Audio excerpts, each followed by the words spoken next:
Donc, bonjour à tous. Nous reprenons l'antenne avec des invités dans le studio et aujourd'hui, il va être question de Japon, de tourisme japonais en France à Albi. Donc, je vais vous accueillir. Nao, bonjour. Konnichiwa. Bon, qu'est-ce qu'elle m'a dit là, juste? Elle vous a dit bonjour. Très bien. Donc, j'avertis les auditeurs, il va y avoir des allers et retours, mais j'ai invité Nao et Benjamin et sa maman qui est là dans le studio.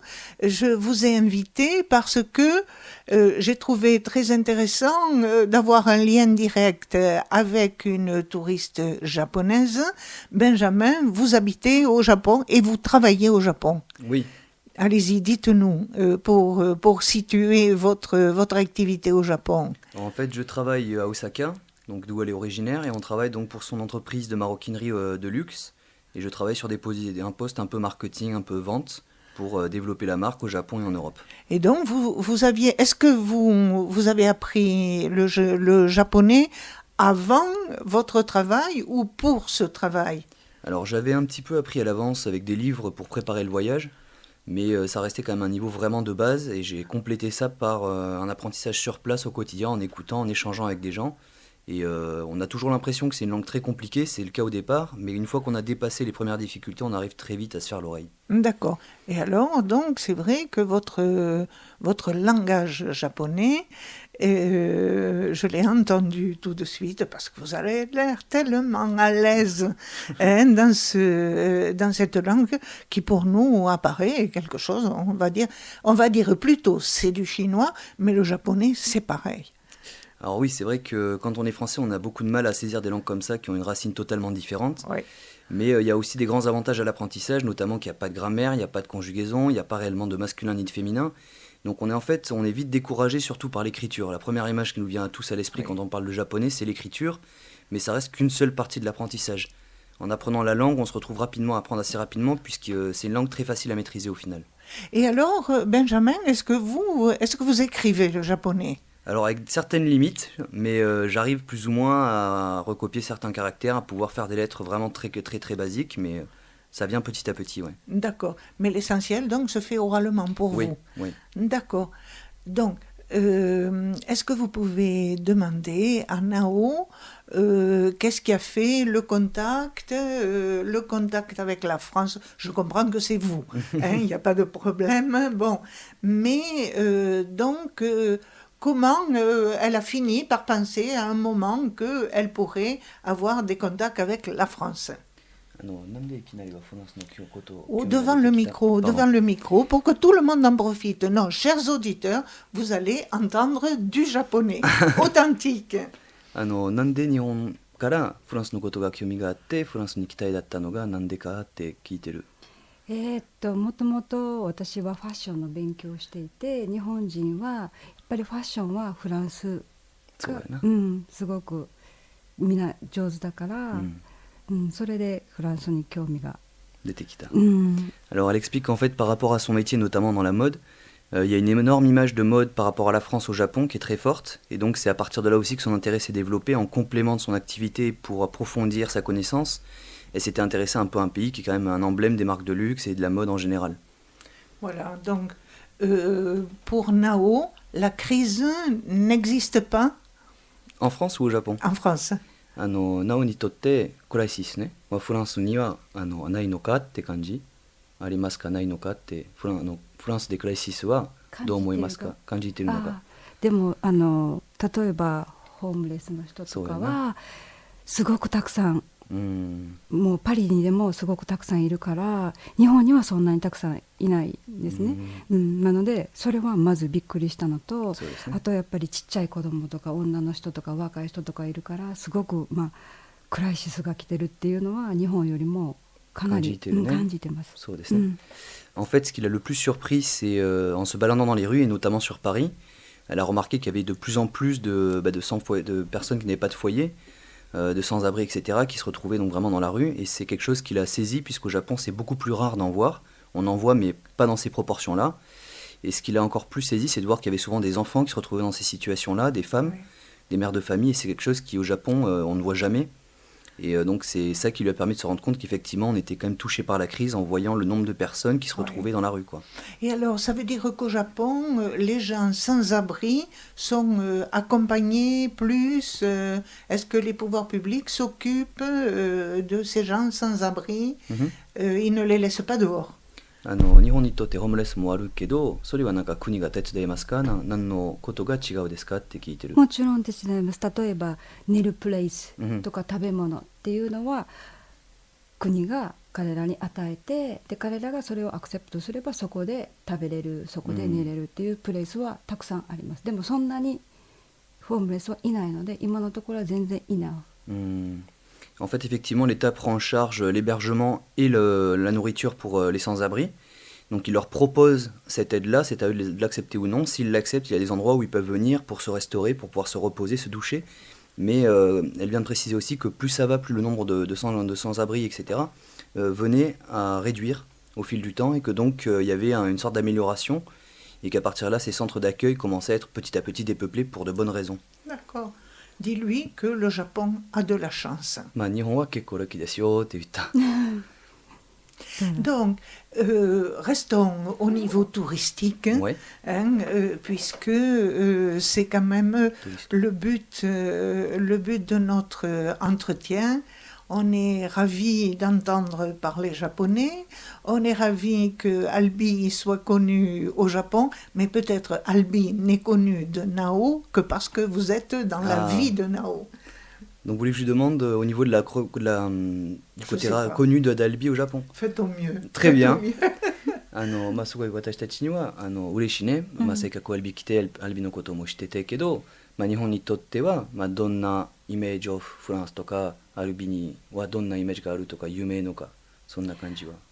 アルビは知らなかった。ここに来るまでは全然知らなかったです。でも、Elle connaissait pas la ville avant de venir en fait. Oui. Et donc nous avons le musée Toulouse-Lautrec. Et en même temps, il a inclus ses initiales plutôt à la japonaise dans un médaillon Toulouse-Lautrec, TL, mais nous, on le vit comme étant une signature à la japonaise, et il en a fait des tampons. Des tampons pour signer ses œuvres, et nous, on le vit comme une signature à la japonaise. Mais, attendez, est-ce qu'elle a visité le musée Toulouse-Lautrec? Il y a quelques années, donc je ne sais pas si ça va vraiment lui rappeler beaucoup de souvenirs, mais... Elle l'a pas, elle était déjà venue à Albi. Oui. D'accord, pour son travail, pour ses loisirs. Tourisme et pour le travail. D'accord. Pourquoi? Parce qu'elle a une relation avec l'industrie de Groyer, peut-être l'industrie de la peau. Alors, on n'est pas encore à ce point-là, mais effectivement, c'est une industrie à laquelle on s'est intéressé. Mais on était venu avant tout pour des raisons de développement d'affaires avec Toulouse notamment et Albi. Oui. Aussi pour effectivement penser à peut-être dans le futur avoir des partenariats avec la région de Groyer ou même de Millau selon les matières qu'on rechercherait. Et aussi pour des raisons de proximité avec ma famille tout simplement qui est originaire d'Albi. D'accord. Et c'est vrai que Millau, il ne reste quasiment, je crois, que la ganterie. Exactement. Il ne reste que la ganterie et la ganterie de luxe. Tout à fait. Allez-y, un peu. なんでアルビに来てたのが聞いてたね。じゃあやっぱり家族の話もあるけど、社会のこともあったね。だからトゥルースとかアルビでお客さん探して、でそのグロイエという町とかミヨも革屋さんが多いから、それはまだまだやけど、この人はこれをポイントしたから、確かにちょっと興味があるけど、まだですけどっていう話。Et je vais aussi lui traduire rapidement l'histoire par rapport à Toulouse-Lautrec qui va sûrement l'intéresser. Oh, puisqu'ils ont. Ouais. Laissez tomber, je préfère Groyer. Allez. Groyer, il reste pas grand-chose à Groyer. Malheureusement. Elle le sait, je comprends, c'était très développé, mais ça fait une vingtaine d'années que progressivement il y a une réduction, une disparition, pour dire aussi, de tout ce qui est industrie du cuir. Et il ne reste que quelques postes particuliers, quelques entreprises à l'état de trace, il doit en rester 2 ou 3, mais qui a à voir aussi avec l'industrie du luxe. Tout à fait. Et alors, est-ce qu'elle pense pouvoir établir des relations avec cette industrie groyetoise qui est en train de s'amenuiser? 元黒家っていう町はすごい強かったね、革の産業にとって。でもだんだんやっぱり、下げた。でだんだん会社も閉めて、もうちょっと大変になったけど、まだ結構ラグジュアリーっていうか結構クオリティ高いの革やまだありますので、それで直さんにとってやっぱり興味がありますか、何かやりたいですかこの町とって聞いてる。とても興味があります。例えばスキル革のをどういうふうに作るとかカラーをどういうふうにするっていうスキルはやっぱり日本の革のメーカーさんはそんなにスキルが上手じゃない、あとは天気の問題、気温の問題もあるのでそんなにいいシチュエーションじゃないですね、だから例えば彼らの技術を見たり勉強したりするのはとても興味があります、はい。Alors, elle vient de me dire qu'effectivement, elle avait beaucoup d'intérêt pour l'industrie grouillettoise, surtout par rapport aux techniques et à leurs compétences, puisqu'elle a fait une comparaison avec le Japon, qui a aussi une industrie du cuir qui est un peu en souffrance, mais qui est toujours présente. Mais pour ce qu'elle a pu voir par rapport à des contrats passés, par rapport à comment ça se passait en France, elle pense qu'il y a une technique et des compétences peut-être un peu plus développées ici qu'au Japon. Et elle serait très intéressée de voir justement comment on travaille le cuir, comment on les teint, et étudier un petit peu davantage le travail du cuir à la grouillettoise, voir un petit peu comment c'est appliqué sur des designs. Et effectivement, elle a beaucoup d'intérêt à ce niveau-là. Et donc, notre industrie à nous, du cuir, Grouillet, Mazamet, en fait, dans sa grande majorité, est partie en Turquie, et la grande majorité des peaux sont traitées là-bas. Et donc nous on voit arriver des produits finis mais qui peuvent être des produits de luxe mais surtout des produits de grande consommation. Je pense aux vestes, aux sacs, aux pantalons, aux manteaux de cuir, et elle, qu'est-ce qu'elle fait donc comme c'est du cuir vêtements ou du cuir maroquinerie, sac et compagnie de la vie de tous les jours. Alors en fait, elle est dans la maroquinerie de luxe, puisqu'elle n'utilise que des matières de première qualité, notamment des peaux de python, des queues de crocodile, c'est toujours de l'authentique. Elle utilise vraiment des crins de veau, enfin je pourrais vous faire une liste vraiment très longue de toutes les matières qu'elle utilise. Et ce qui la distingue réellement de tous les autres maroquiniers qu'on peut trouver sur le globe d'ailleurs, c'est qu'elle se démarque déjà par le design, elle se refuse à faire des copies ou des améliorations de modèles existants, elle veut absolument créer des modèles totalement originaux, totalement dédiés à sa propre marque, et sur la qualité des matériaux de la confection. C'est-à-dire que comme je l'ai évoqué, elle utilise donc des matières très riches, mais c'est en plus le plus souvent fait main, donc il y a un grand souci à porter à la qualité. Et c'est vraiment des sacs qui sont d'un très grand niveau de qualité, aussi bien esthétique qu'au niveau des produits utilisés et de l'attention avec lesquels on les a fabriqués. Alors, disons les choses qui nous font mal à nous. Oui. Un sac chez Nao, un sac dans sa ligne habituelle, combien ça coûte? Nao no bag ni totte wa daitai nanbo desu kaって聞いた。daitai average で400、300から400ユーロぐらいです。大体ですね。En gros, ça va de 300 à 400 euros en général. D'accord. Et nous, on voit arriver les contrefaçons. Oui. Comment elles se débrouillent avec ça? 私たちはだんだん2000問がすごいいっぱい来てるから、なおにとってはそれでどうマネージしてますかって聞いてる。私のデザインをコピーされたりとかっていうことじゃなくて聞きます。À propos de la copie sur ses créations, そうです。私はまだそんなにフェイマスじゃないので、例えば私のデザインをコピーされるのは嫌だけども、でもちょっと私のデザインをアクセプトしてくれたり、いいなと思ってくれてるプルーフになるので、そんなに今のところはでもいい。でも私は誰かがコピーできるぐらいのデザインじゃないって思ってるので、それをトライトゥコピーは全然私にとったら結構プラウド。そうですね。Alors pour répondre, en fait, elle évoque effectivement le danger de la copie, mais elle pense que dans son cas, c'est un danger qui est quand même restreint dès lors qu'il y a une richesse des matières, encore une fois, des compétences pour la conception qui est très difficile à copier, puisqu'il faut avoir l'envie d'aller aussi loin dans le travail, et forcément, avec un travail aussi lourd, ça va augmenter les prix. Donc effectivement, elle n'est pas totalement inquiète, mais d'un autre côté, dans le cas d'une copie, elle serait aussi d'un certain côté flattée, puisque ça voudrait dire qu'on a accepté ses designs et qu'on souhaite les diffuser. Oui, bien sûr, c'est voir le bon côté des choses. Voilà. Très bien. Et donc, il nous reste 5 minutes, vous voyez, ça passe très vite. Et juste, est-ce qu'elle peut nous dire ce qu'elle a vu? Alors, à part les sans domicile fixe, à part les gens qui mendient dans la rue, c'est vrai, c'est une... comment dire, c'est relativement nouveau pour nous aussi. Oui, tout à fait. Ça date d'une dizaine d'années, avec beaucoup d'immigration. Bon, ça, je comprends qu'elle elle le sait au niveau de l'immigration. Hein. Oui. L'Europe a ouvert les frontières. Hein, tout à fait. Et donc a ouvert la porte à des tas de gens qui sont venus chercher la même illusion. De la France, le niveau de vie, les compétences, la culture, etc. Hein. Souvent, on retrouve des ingénieurs qui sont sans domicile fixe et qui viennent des pays de l'Est et qui tentent de s'intégrer totalement et qui n'y arrivent pas, souvent. Oui. Des pays de l'Est, des pays africains, etc. Voilà. Donc, bon, dans une France... locale, hein, comme j'appelle Albi. Albi est loin des grands centres, loin de Toulouse, enfin loin, à peu près loin, mais enfin à l'écart de Toulouse. Nous sommes à peu près protégés de ces grosses vagues d'immigration et de gens qui dorment dans la rue, encore que il y a des gens qui dorment dans la rue, effectivement. Et pendant l'hiver, c'est très difficile. À part ça, qu'est-ce qu'elle a vu de la France? ホームレスは違うにして、まだ何か見てたフランスのこと？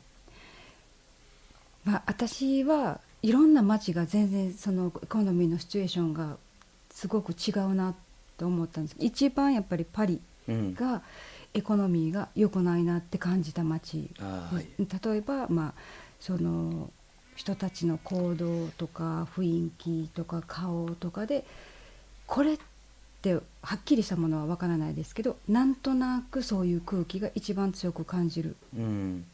Alors elle me dit que ce qu'elle a remarqué, c'est surtout que les situations économiques avaient l'air de changer d'un endroit à un autre en France.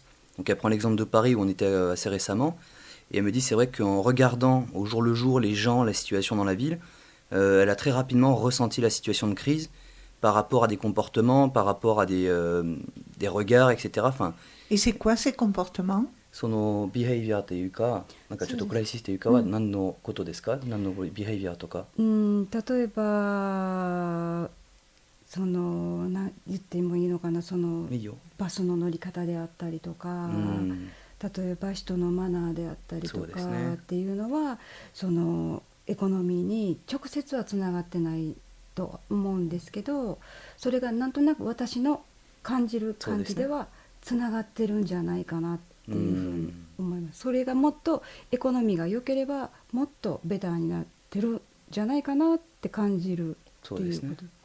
Alors c'est des exemples vraiment du quotidien mais qui l'ont marqué, par exemple les personnes qui vont prendre le bus sans le payer ou qui vont passer à la file derrière pour récupérer une place mais toujours une fois encore sans payer. C'est le manque de manières, le manque de savoir-vivre qu'il y a.